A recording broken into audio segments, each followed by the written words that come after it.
No, this is gonna work. This will work. I need it to sound as raggedy as it sounds.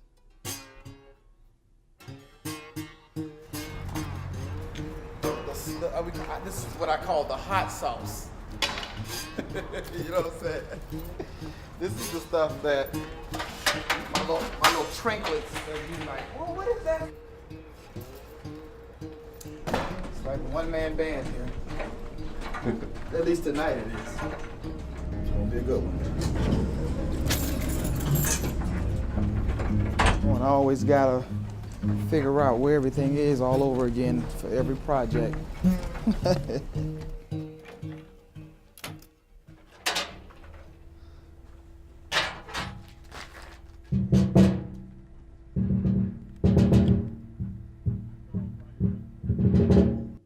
My background in music goes back as far as really I could walk and talk. My family actually had a gospel group called the Cooper Singers back in Florida. And we would tour the Southeast singing gospel music. And so I got it honest, really. It was kind of ingrained in me from a child. A capo? No, I didn't, not a capo. I need slide. Make sure slide. Yeah. Hold on. I forgot to bring mine. Yeah, use the lighter. Hard enough. I pull from all types of expressions, places and spaces where I kind of engaged in as an ethnomusicologist. Classical music, jazz, all forms of black popular music, black sacred music. I'm a world music lover.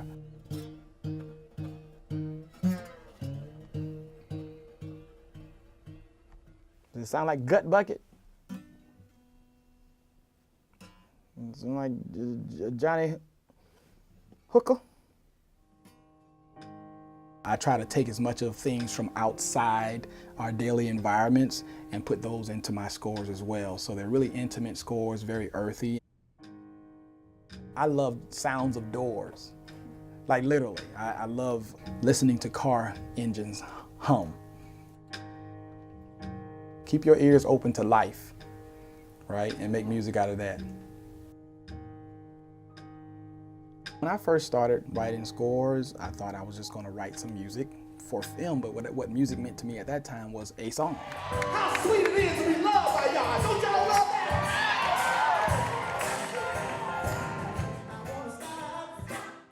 that? I came out of the music industry where we produced songs, you know, songs for singing and dancing.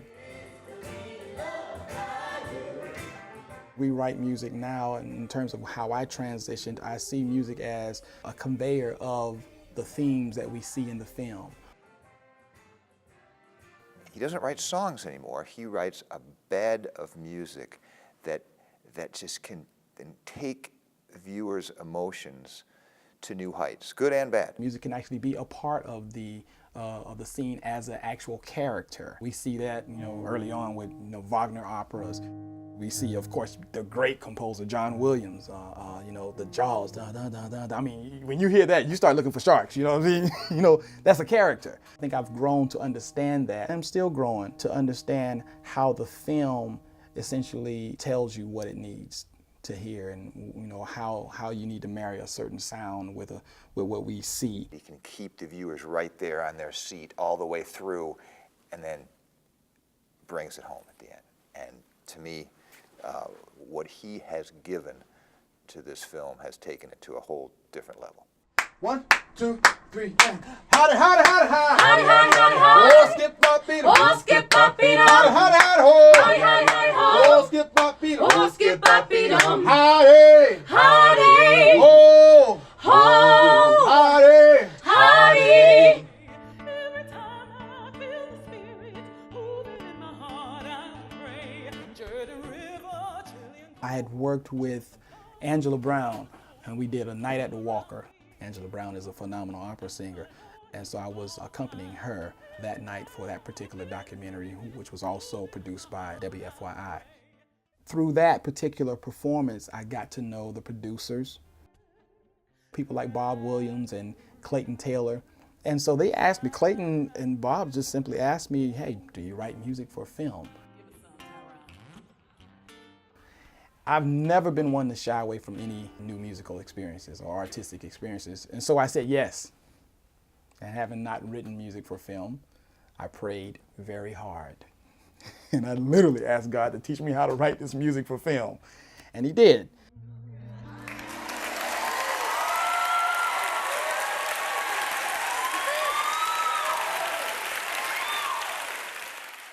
So since then, I've been working with this crew of just phenomenal producers and directors at WFYI, PBS, and we've been on a roll, and we're still doing it. So I'm blessed to be in the midst, you know? So I got something that goes from me and the producer, Ted Green. We sit down and we discuss the film, and he gives me his vision about one, the types of work that he's already done towards the film. But he's also given me his broad vision about what he wants the film to say, or I should say what the film is saying to him, right? Because a lot of these stories end up telling their own story in a sense, you know. So you kind of got to lead where the story goes once you talk to the people if they are alive. I think if we work through it now, it would be best for all. It'll be fewer hiccups. Yeah, I mean, not that we've had any hiccups so far. No, But because I wrote kind of a screwy ending, I'm counting on the music to make it make sense. Let's do it. I got a couple notes here already, but let's just watch and see what we got. All right, start off top. Start at the top. And here we go down. In the 1950s, even as the Crispus Attucks basketball team was bringing people together, the heart of the black community was coming apart. I believe that these people moved out of strength and out of love, right? Love for their community, love for themselves, and love for the broader society. If it hadn't been for Attucks, I never would have made it. That is the truth. That really lies in the resilience, the strength of people who, in normal circumstances, some would say, well, they have no chance of making it. But because of the strength and the resilience that they've had and they have continued to have, they made major contributions. I need it to be a plaintive track. It needs to be, I'm sick and tired of being poor and uneducated, and I'm going to be educated whether you like it or not. Period. Exclamation mark. Heartfelt. I don't want to be loud. I want to be effective. When I see it for the first time, and when I see the marriage between the music and the visual, I start thinking about, oh, what was I doing when that sound was created? What I was thinking when I first saw that scene is oftentimes nothing like that scene actually came out, because my first thought is probably not the best thought sometimes, you know. You know, Cedric, I don't think I like the articulation. I think I'm now, after I heard that, I need to back up with my attack. I wanted to be a far more subtle. Let me just lay that track one more time. Much of the near west side still wallowed in Okay, extreme stop it poverty. just 1 minute. As we go, let's talk some things through. Sure. Yeah. Because right there, Yeah. I already kind of, I hear an end point right yeah, there. yeah. I mean, kind of got that mid-70s almost music. Probably the best thing about Tyron is that he rarely listens to me. He always asks me to send him the script and to write in little notes where I see the music coming in, where I hear it going out, what kind of music it is and all that. And then we get it back, and here I've written down, okay, I see this opening in silence. And right off the bat, there's music playing. I'm like, oh. It's almost like a minor version of inspiration, so it's not inspirational. Yeah, I mean, that's the thing. Piano. What's going on here? Oh. The city does some really bad stuff. Exactly. To the heart of the black community. And then I listen, I'm like, whoa, that's really cool. That's a lot better than I envisioned. Talking about the slums, right? Yeah. Okay, so I started playing with the idea at home. So, you know, outside of the fact that it's blatant insubordination, I feel quite blessed because it's just what he does. He has the ear for it, and he's very confident. Urban renewal is Negro removal. we would be naive not to look at the financial. I'm still playing incentive under that, I think. to destroy a neighborhood. It's a humbling experience. When you consider the work that goes into the process, when you first start off with a film, with the idea of a film, to have an idea of a film is a monumental feat. But then to get the film actually produced and see it come to fruition, you're the cream of the crop, you're top of the class when you can actually accomplish that. So I give Ted Green a lot of credit for being able to put a team together of folk who can work together. Artistic people, we can get a little touchy every once in a while, but we got a team of guys that, first of all, we like each other.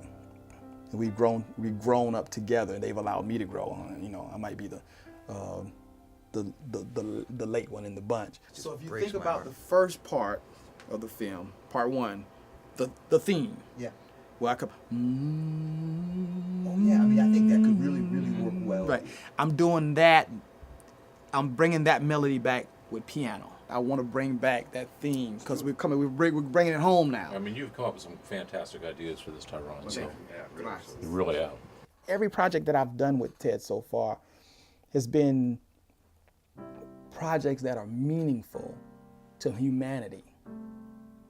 And that's when you got a good film, because anybody can tell a story. But Ted tells stories like, oh, I didn't know that. But every time I come to work with Ted on a film, it's like studying all over again.